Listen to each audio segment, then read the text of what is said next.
Film की शुरुआत में हमें एक आदमी नेम सेबेस्टियन को दिखाया जाता है जो अपनी वीडियो लैपटॉप में रिकॉर्ड कर रहा होता है, जिसमें वो कहता है कि मैं आपको एक सच्ची कहानी सुनाने वाला हूँ। एक समय वैगनर नाम का आदमी जो तिजोरियां बनाया करता था, उसके परिवार की मृत्यु हो गई थी, जिसके बाद उसने 4 ऐसे तिजोरी बनाई जिसे दुनिया के सबसे मुश्किल तिजोरी माना जाता है, जिसे कोई भी नहीं खोल सकता। पर वैगनर अपने परिवार को खोने का गम बर्दाश्त नहीं कर पाया और उसने अपने आप को ही एक तिजोरी में बंद कर लिया, जिसे लोगों ने खोलने की बहुत कोशिश की, लेकिन सभी नाकाम रहे और उसी में वैगनर की मृत्यु हो गई। जिसके बाद उस तिजोरी को वैगनर की समाधि मानकर समुद्र में डुबा दिया गया। लेकिन अब भी 3 तिजोरी बाकी है, पर वो तिजोरी कहाँ है और किसके पास है उसकी कोई जानकारी नहीं है। इतना कहने के बाद सेबेस्टियन अपना वीडियो बंद करके उसे यूट्यूब पर अपलोड कर देता है, जिसके बाद वो वहीं रखे एक लॉक को अपनी आंख बंद करके कुछ ही सेकंड्स में खोल देता है। दरअसल वो हमेशा से लॉक खोलने की पढ़ाई कर रहा है और मुश्किल लॉक्स को खोलने में काफी हद तक सफल भी रहा है। वहीं उसके यूट्यूब के किसी भी वीडियोस पर व्यूज लाइक्स कुछ नहीं आते थे, जिससे वो थोड़ा परेशान भी रहने लगा। अब वो वहाँ से बैंक में आता है जहाँ वो काम करता है। वहीं फिर उसे एक फीमेल चिल्लाते हुए कहती है कि मैं यहाँ रोज आती हूँ, फिर भी मेरा काम नहीं होता, पर आज जरूर हो जाना चाहिए। तभी फिर सेबेस्टियन को न्यूज से पता चलता है कि एक ज़ॉम्बी वायरस फैल रहा है जो अब तक कई लोगों को इन्फेक्ट कर चुका है। सेबेस्टियन को अब वो फीमेल भी ज़ॉम्बी जैसी दिखाई देने लगती है, इसलिए डर के मारे वो चेक उसे दे देता है, जिसके बाद वो वहाँ से चली जाती है। वहीं कोई फीमेल सेबेस्टियन पर नजर रखी हुई थी। अब अगले दिन वो फिर से बैंक आता है और लंच के समय वो अपना यूट्यूब चैनल देखता है, जिसमें एक व्यू और कमेंट भी था और कमेंट में लिखा होता है कि यदि अपना कला का प्रदर्शन करना चाहते हो तो इस जगह पर आ जाओ और वहाँ पहुंचकर ये पासवर्ड कह देना। अब ये देखकर वो खुश हो जाता है और तुरंत वहाँ के लिए निकलता है। वहाँ पहुंचकर वो बाहर खड़े गार्ड को पासवर्ड बताने के बाद वो उसे अंदर जाने देता है, जहाँ एक कंपटीशन चल रहा था जिसमें जो भी सबसे पहले तिजोरी खोलेगा वो जीत जाएगा। और अब पहला राउंड शुरू हो जाता है। सभी फिर अपनी अपनी तिजोरी खोल देते हैं और सेबेस्टियन चौथे नंबर पर आता है। जिसके बाद सेमीफाइनल राउंड होता है जिसमें 4 लोग थे और 2 ही लोग फाइनल में जाएंगे, जिसमें सेबेस्टियन दूसरे नंबर पर आता है। वही लोग खिलाड़ियों पर बेट भी लगा रहे थे। जिसके बाद फाइनल राउंड शुरू हो जाता है, जिसमें बहुत ही मुश्किल तिजोरी को सिर्फ 3 मिनट में खोलना था। दूसरा आदमी समय शुरू होते ही काम पर लग जाता है, लेकिन सेबेस्टियन आराम से खड़ा था। वो इधर उधर की चीजें देखने लगता है और जब 30 सेकंड्स बचे होते हैं तो वो तिजोरी पर हाथ रख के पहले उसे महसूस करता है और फिर सिर्फ 9 सेकंड्स में उसे खोल भी देता है, जिसे देखकर सभी हैरान हो जाते हैं। और उसका कॉम्पिटिटर एकदम गुस्सा हो जाता है और जैसे ही वो उसे मारने आगे बढ़ता है तो गार्ड उसे पकड़कर बाहर फेंक देता है। वहीं फिर उसे एक लड़की ग्वेंडोलिन दिखाई देती है, जिसे देख वो उसे पहले ही नजर में पसंद करने लगता है। दरअसल ग्वेंडोलिन पेशे से एक चोर है और ये वही है जो बैंक में सेबेस्टियन पर नजर रख रही थी। अब सेबेस्टियन घर आकर उस कंपटीशन में जीती हुई ट्रॉफी को अपने माता पिता की फोटो के पास रख देता है। फिर अगले दिन जब वो रेस्टोरेंट में कॉफी लेता है तो तभी उसके सामने ग्वेंडोलिन आ जाती है और अचानक उसके सामने आ जाने से सेबेस्टियन की कॉफी उसके ऊपर ही गिर जाती है, पर वो उसे देखकर खुश हो जाता है। ग्वेंडोलिन फिर उससे कहती है कि मैंने ही तुम्हें वो कमेंट किया था ताकि मैं तुम्हारे कला को देख सकूं। वो उसे रिवील करती है कि मैं एक वांटेड हूँ, कई देश की पुलिस मुझे पकड़ना चाहते हैं। जो सुनकर सेबेस्टियन थोड़ा डर जाता है, पर वो कहती है कि मेरे पास तुम्हारे लिए एक काम है। हम दरअसल एक इंटरनेशनल चोरी करेंगे जिसमें हमें वैगनर की 3 तिजोरी को खोलना है, जिसके अंदर बहुत सारा पैसा है। अब ये सुनकर सेबेस्टियन खुश हो जाता है क्योंकि उसे हमेशा से उस तिजोरी को खोलने का मन था। ग्वेंडोलिन फिर कहती है कि हमारे पास और भी लोग हैं, हम मिलकर इस चोरी को अंजाम देंगे। जिसके बाद वो उसे अपना कार्ड देकर वहाँ से चली जाती है। अब घर लौटने पर सेबेस्टियन के काफी देर तक सोचने के बाद वो ग्वेंडोलिन का साथ देने के लिए राजी हो जाता है। फिर अगले दिन वो ग्वेंडोलिन के घर जाता है जहाँ वो उसे टीम के बाकी मेंबर से मिलवाती है, जिनमें पहली कोरिना जो एक हैकर है, दूसरा रैल्फ जो एक खतरनाक ड्राइवर है और तीसरा के जो एक बॉडी बिल्डर है। इस पर भी सेबेस्टियन कहता है कि हम 5 लोग मिलकर इंटरनेशनल चोरी करेंगे और किसी कोने में छुप जाएंगे। जिस पर फिर ग्वेंडोलिन कहती है कि हाँ ऐसा ही प्लान है। पर फिर सेबेस्टियन कहता है कि ऐसा नहीं होगा। लेकिन फिर गोंडोलिन कहती है कि हमारी 5 ही लोगों की टीम है, इसलिए पुलिस को जल्दी हम पर शक नहीं होगा। अब कोरिना सभी को उन तीनों तिजोरी के बारे में बताती है कि पहली पेरिस में है जो सबसे आसानी से खुल सकती है क्योंकि वहाँ इतनी सिक्योरिटी नहीं है। दूसरी प्रेगवा में है जो इससे थोड़ी मुश्किल है और तीसरी स्विट्जरलैंड में जिसे खोलना सबसे ज्यादा मुश्किल है जिसमें कम से कम $100 मिलियन है और इन तीनों तिजोरी का मालिक टनाका नाम का आदमी है। इसके बाद अब सभी तैयार होकर पेरिस के लिए निकलते हैं जहाँ सभी सेबेस्टियन को प्लान समझाकर सबसे पहले उसे बैंक के पास भेजते हैं। सेबेस्टियन बैंक के अंदर आ जाता है जहाँ उसके डर के मारे पसीने छूट रहे थे, पर प्लान के अनुसार वो पहले बाथरूम में छिप जाता है और अब वहाँ ग्वेंडोलिन आ जाती है जो बाहर खड़े गार्ड को अपना सामान पकड़ने के बहाने उसकी चाबी ले लेती है और अंदर आकर एक फीमेल को उसके लॉकर के पास ले जाने को कहती है जो उसने गलत नाम से यहाँ खुलवाया है और फिर वो फीमेल उसे लॉकर के पास छोड़ देती है। जिसके बाद कोरिना अंदर आती है जो काउंटर पर बैठे लोगों का ध्यान भटकाते हुए कहती है कि मेरा क्रेडिट कार्ड गुम हो गया है। वहीं तब तक ग्वेंडोलिन सेबेस्टियन को बाथरूम से निकालकर लिफ्ट से होते हुए उस तिजोरी के पास लेकर आती है जिसे देख सेबेस्टियन खुश हो जाता है और अब वो वार्म अप करके ग्वेंडोलिन को तिजोरी की कहानी सुनाने लगता है।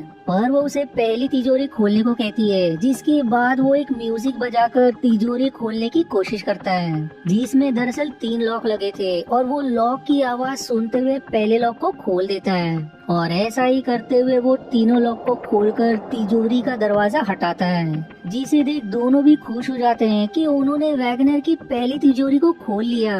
वो अब उस तिजोरी का सारा पैसा बैग में भरना शुरू करते हैं जहाँ अब ग्वेंडोलिन कहती है कि ये तो बस शुरुआत है, 2 और बाकी है और फिर तभी उनका काम होने के बाद केज बैंक में आ जाता है जो बाकियों का ध्यान भटकाता है और मौका देख सेबेस्टियन और ग्वेंडोलिन दोनों बाहर आ जाते हैं और उनके बाहर आने के बाद सभी वैन में बैठकर वहाँ से निकल जाते हैं। अब इनकी चोरी की खबर इंटरपोल ऑफिसर डेला को लग जाती है क्योंकि बैंक के बाहर लगे सीसीटीवी में ग्वेंडोलिन और केज की फोटो आ गई थी। वो अब बाकी ऑफिसर्स को बताती है कि 5 साल पहले भी उन्होंने चोरी की थी। मैं इन्हें पकड़ने ही वाला था कि वो बचकर भाग गए। मुझे लगता है कि इनके पास अब और मेंबर है और शायद ही इसके बाद ब्रेक जाएंगे दूसरी तिजोरी के पैसे चोरी करने, पर इस बार मैं इन्हें नहीं छोड़ूंगा। वहीं दूसरी तरफ सफल चोरी करने के बाद सभी अब पार्टी मना रहे होते हैं जिस दौरान सेबेस्टियन ग्वेंडोलिन के कमरे में आता है जहां ग्वेंडोलिन उससे अपने बारे में शेयर करती है कि मेरे माता पिता बहुत अमीर थे लेकिन वो मुझ पर ध्यान नहीं देते थे और तभी मैं केज से मिली और तब से मैं चोर बन गई। वहीं इन दोनों की बातें करने से केज को बुरा लग रहा था क्योंकि वो ग्वेंडोलिन को पसंद करता है। अब अगले दिन वो तीनों प्रे के लिए निकलते हैं और सभी बैंक के सामने आ जाते हैं जहां कोरिना बताती है कि ये बैंक बहुत ही एडवांस है इसलिए हमें बहुत सावधानी बरतनी होगी, जो सुनकर सेबेस्टियन थोड़ा डर जाता है। वहीं डेला भी सारे ऑफिसर्स के साथ बैंक के बाहर ही नजर रखे हुए था ताकि जैसे ही वो चोरी करने आए वो उन्हें पकड़ ले। इधर ग्वेंडोलिन सेबेस्टियन को समझाकर उसकी हिम्मत बढ़ाती है जिसके बाद वो बैंक के अंदर जाता है जहां वो कोरिना की दी हुई नकली आईडी की मदद से आगे बढ़ते जाता है और कोरिना उसे इंस्ट्रक्शन भी देते जा रही थी। अब आगे बढ़ने पर उसे 2 दरवाजे दिखाई देते हैं जिसमें से वो उल्टी तरफ जाता है और फिर लिफ्ट की मदद से उस तिजोरी की तरफ जाता है, पर कैमरे पर नजर रख रहे गार्ड्स को उस पर शक हो जाता है कि दरवाजे से अंदर जाने के बाद वो बाहर नहीं आया। वहीं अब सेबेस्टियन एक गेट के पास आता है जो लॉक था। फिर कोरिना उसे अपनी उंगली को चाबी की तरह घुमाने का नाटक करने को कहती है ताकि किसी को भी शक ना हो और तब तक वो हैक करके गेट खोल लेती है जहाँ सेबेस्टियन को ग्वेंडोलिन मिलती है और दोनों लिफ्ट की मदद से तिजोरी के पास आते हैं, पर तभी वहाँ गार्ड्स उन पर हमला कर देते हैं। पर ग्वेंडोलिन अपनी बहादुरी का प्रदर्शन करते हुए सभी को बेहोश कर देती है जिसे सेबेस्टियन देखकर एकदम दंग रह जाता है। इधर गार्ड्स को सीसीटीवी से मालूम हो जाता है कि दरवाजा हैक करके खोला गया है, इसलिए वो सारे दरवाजे बंद कर देते हैं जिससे अब कोरिना केज को प्लान भी अपनाने को कहती है और फिर वो अपना मास्क लगाकर बैंक के अंदर आता है और सभी को गन दिखाकर एक जगह खड़े होने को कहकर काउंटर वाली फीमेल से सारे पैसे बैग में भरने को कहता है ताकि सभी का ध्यान भटक सके। इधर डेला को कहीं भी कोई गड़बड़ी नहीं लगती, जिस पर उसे शक हो जाता है। इसलिए वो बैंक के अंदर आता है, जहां उसे पता चलता है कि उस तिजोरी को एक हफ्ते पहले ही यहाँ से दूसरी ब्रांच में शिफ्ट कर दिया गया था। जो सुनकर वो गुस्सा हो जाता है और अपनी असिस्टेंट ब्रेक और बाकी ऑफिसर्स के साथ उस ब्रांच के लिए निकलता है। वहीं इधर सेबेस्टियन तिजोरी खोल ही रहा होता है कि तभी उससे गड़बड़ हो जाती है, जिससे बाकी लोग अंदर चले जाते हैं। वो अब ग्वेंडोलिन से कहता है कि अब गलती हुई तो ये तिजोरी हमेशा के लिए बंद हो जाएगी। जिसके बाद वो फिर से कोशिश करता है, जिसमें भाग्य से वो एक एक करके तीनों लॉक खोल देता है, जिससे वो दोनों बहुत खुश हो जाते हैं। वहीं इधर कोरिना केट से कहती है कि काम हो गया है, वापिस आ जाओ। पर अब उसे गार्ड्स पकड़ने आ जाते हैं, जिस भागदौड़ी में उसे कंधे पर गोली लग जाती है, इसलिए वो खिड़की से सीधे नीचे कूदकर वैन में आ जाता है। वहीं इधर केज के जाने के बाद लोग बैंक से बाहर भागने लगते हैं और मौका देखकर ग्वेंडोलिन और सेबेस्टियन भी बैंक से बाहर आकर वैन की तरफ भागते हैं। सेबेस्टियन फिर अपना बैग वैन में डाल देता है और केज पहले ग्वेंडोलिन को पकड़कर वैन में बिठाता है। और जब वो सेबेस्टियन को पकड़ता है तो उसे लगता है कि अगर वो हमारे साथ रहा तो वो ग्वेंडोलिन को मुझसे दूर कर देगा। जिस गुस्से में वो उसे वैन से बाहर फेंक देता है, जिसे देख सभी हैरान हो जाते हैं और तब तक वैन वहाँ से चली जाती है। इधर दुर्भाग्य से पुलिस वाले सेबेस्टियन के पीछे पड़ जाते हैं, इसलिए वो एक साइकिल चुरा कर भागने लगता है। और वहीं डेला भी बैंक तक आता है, जहाँ उसे पता चलता है कि तिजोरी चोरी हो गई है और सारे सीसीटीवी भी ब्लैंक है। जो सुनकर वो एकदम गुस्सा हो जाता है। वहीं दूसरी तरफ सेबेस्टियन पुलिस को चकमा देते हुए एक ट्रेन में चढ़ जाता है। वहीं यहाँ ग्वेंडोलिन केज से सवाल करती है कि आखिर तुमने ऐसा क्यों किया, जिस पर फिर केज बचाव में कहता है कि अगर मैं ऐसा नहीं करता तो हम सब फंस जाते और अब तो हमें उसकी जरूरत भी नहीं है। हमारे पास इतना पैसा है कि हमें तीसरी तिजोरी को खोलना भी नहीं पड़ेगा। पर ग्वेंडोलिन कहती है कि मैं ये मिशन पैसे के लिए नहीं कर रही हूँ और फिर गुस्से में आकर वो वैन से बाहर निकल जाती है। अब वो ग्वेंडोलिन को जाता देख कोरिना भी उसके साथ हो जाती है, इसलिए अब केज गुस्से में कहता है कि तुम दोनों चले जाओ, मुझे तुम्हारी जरूरत नहीं है। इधर सेबेस्टियन अब अपने घर आता है, जहाँ कोरिना और ग्वेंडोलिन पहले से मौजूद होते हैं, जो सेबेस्टियन को सरप्राइज देकर डरा देते हैं। सेबेस्टियन उनसे गुस्से में कहता है कि तुम दोनों यहाँ क्या करने आओ, यहाँ से चले जाओ। पर ग्वेंडोलिन उसे समझाती है कि केज ये मिशन सिर्फ पैसों के लिए करना चाहता था, लेकिन मैं इतिहास में अपना नाम दर्ज करना चाहती हूँ और हम तुम्हारे बगैर तीसरी तिजोरी नहीं खोल सकते। जिस पर अब सेबेस्टियन उनकी बात मानते हुए कहता है कि अब तो मुझे भी बस उस तिजोरी को खोलकर अपने हाथों की खुजली कम करने का मन है। जो सुनकर वो दोनों हंसने लगते हैं। वहीं दूसरी तरफ डेला को यूट्यूब पर सेबेस्टियन की वीडियो मिल जाती है और अब वो ब्रेक को बुलाकर उसे बताता है कि इस बंदे को उन्होंने हायर किया है तिजोरी खोलने, जिसका कोई क्रिमिनल रिकॉर्ड भी नहीं है और उन लोगों ने इसे अपना काम होने के बाद वैन से बाहर फेंक दिया, जो अब शायद डरा हुआ होगा, जिसकी मदद से शायद हम उसे पकड़ भी लें, जो शायद हमें उनके मास्टरमाइंड तक पहुंचा देगा। वहीं अब सेबेस्टियन और बाकी स्विट्जरलैंड के लिए निकलते हैं, जहां डेला पहले से उस कसिनो के बाहर अपने साथियों के साथ होता है, क्योंकि तीसरी तिजोरी यही कसिनो में है। तभी फिर एक ऑफिसर को कोरिना का सिग्नल मिलता है, जिसमें वो कहते हैं कि हम 5 बजे कसिनो के अंदर जाएंगे। इसलिए डेला 5 बजे का इंतजार करता है और 5 बजते ही वो तुरंत कसिनो के अंदर आकर मैनेजर से कहता है कि तिजोरी खतरे में है। जिस पर फिर मैनेजर कहती है कि हमें पता है, आप लोगों ने ही हमें बताया था। जो सुनकर डेला एकदम हैरान हो जाता है। जिस पर फिर मैनेजर कहती है कि 8 घंटे पहले हमें इंटरपोल से फोन आया था कि तिजोरी चोरी होने वाली है, इसलिए हमने तिजोरी को दूसरी जगह भिजवा दिया। जिसके बाद अब मूवी 8 घंटे पहले के समय पर मुड़ जाती है, जहां कोरिना ने ही मैनेजर को फोन करके कहा था कि तिजोरी चोरी होने वाली है। इसलिए मैनेजर गार्ड्स को फोन करके बुलाती है ताकि वो तिजोरी को यहाँ से ले जा सके। लेकिन जिस गाड़ी में वो गार्ड्स होते हैं, उसी गाड़ी के अंदर ग्वेंडोलिन घुस जाती है और दोनों गार्ड्स को मारकर उन्हें बेहोश कर देती है। जिसके बाद वो और सेबेस्टियन दोनों गार्ड्स के कपड़े पहनकर कसिनो में आते हैं और गाड़ी में तिजोरी डालकर उसे ले जाने लगते हैं। जिसके बाद अब मूवी प्रेजेंट समय में आ जाती है, जहां डेला एकदम गुस्सा हो जाता है और अपनी ऑफिसर्स के साथ उन्हें ढूंढने निकलता है। वहीं कसिनो के पास केज और राल्फ भी होते हैं, जो बाकियों की तिजोरी लूटने के बाद उनसे पैसे लेने के लिए आए थे। और तभी उसे ग्वेंडोलिन की लोकेशन का पता चलता है कि वो यहाँ नहीं है।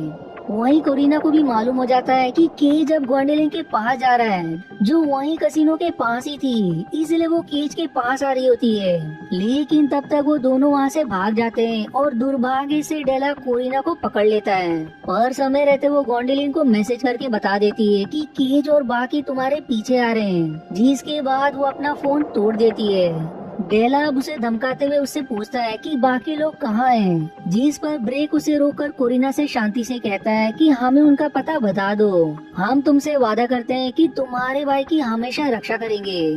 दरअसल कोरिना अपने भाई से सबसे ज्यादा प्यार करती है और अगर वो जेल में गई तो उसके बाद उसके भाई को संभालने वाला कोई नहीं होगा, इसलिए वो ब्रेक का ऑफर मान जाती है और वो उन्हें ग्वेंडोलिन के पास ले जाने लगती है।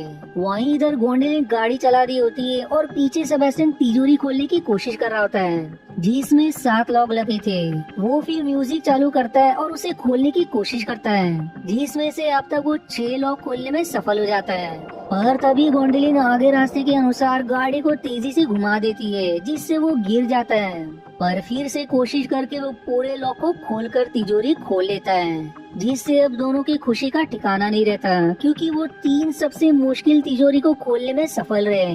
जिसके बाद वो गाड़ी को एक जगह रुकाकर सारे पैसे बैग में भर लेते हैं। पर तभी वहाँ केज और राल्फ आ जाते हैं, जहाँ केज उन पर गन तानकर उनसे पैसे मांगता है। पर ग्वेंडोलिन इसके लिए मना कर देती है, इसलिए वो सेबेस्टियन को शूट कर देता है। लेकिन उसके गन में कोई गोली नहीं थी, जिसके बाद ग्वेंडोलिन उस पर गन तानकर कहती है कि मुझे तुम पर पहले से ही भरोसा नहीं था, इसलिए मैंने तुम्हारे गन में गोली नहीं डाली थी। और अब वो दोनों को गाड़ी से बांध देती है और उनकी कार लेकर सेबेस्टियन के साथ वहाँ से चली जाती है। पर उनके जाने के बाद वहाँ डेला भी आ जाता है, जो कीज और राल्फ को पकड़ लेता है। इधर वो दोनों भागते हुए एक नाव के पास आ जाते हैं, पर दुर्भाग्य से वहाँ डेला भी पहुँच जाता है, जो उन पर गन तान कर सरेंडर करने कहता है। लेकिन ग्वेंडोलिन भी उस पर गन तान देती है और फिर वो उसे पैसे का लालच देने की कोशिश करती है। लेकिन वो ना मानकर कहता है कि मैं 5 साल से तुम्हारे पीछे पड़ा हूँ और तुम्हें पकड़ना ही मेरी सबसे बड़ी जीत होगी। इसलिए अब कोई चारा ना होने पर ग्वेंडोलिन कहती है कि मैं सरेंडर करूंगी, पर तुम्हें सेबेस्टियन को छोड़ना होगा, क्योंकि वो कोई क्रिमिनल नहीं है। जिस सौदे पर डेला मान जाता है, पर सेबेस्टियन जाने से मना कर देता है। लेकिन ग्वेंडोलिन उसे समझाती है कि मैं जेल से निकलकर वापस तुम्हारे पास ही आऊंगी। जिसके बाद अब वो नाव में बैठकर वहाँ से चला जाता है और डेला भी ग्वेंडोलिन को पकड़ लेता है। इधर सेबेस्टियन को उसका पासपोर्ट भी मिलता है, जहाँ ग्वेंडोलिन ने सबके लिए अलग अलग पासपोर्ट बनवाया था, जिसे देख उसे उसके साथ बिताए पल याद आने लगते हैं। जिसके बाद ये सीन यही कट हो जाता है। अब हमें कैलिफोर्निया का सीन दिखाया जाता है, जहाँ सेबेस्टियन ने ग्वेंडोलिन सेफ एंड लॉक नाम का एक शॉप खोला होता है। फिर तभी सेबेस्टियन के पास 2 लोग मिलने आते हैं, जिनके पास भी एक तिजोरी का नक्शा होता है। वो फिर उससे सवाल करते हैं कि क्या तुम इसे खोल सकते हो, जिसे देख सेबेस्टियन एकदम खुश होकर उनसे कहता है कि हाँ मैं इसे खोल सकता हूँ। और इसी मिस्टीरियस एंडिंग के साथ ये मूवी यहीं समाप्त हो जाती है।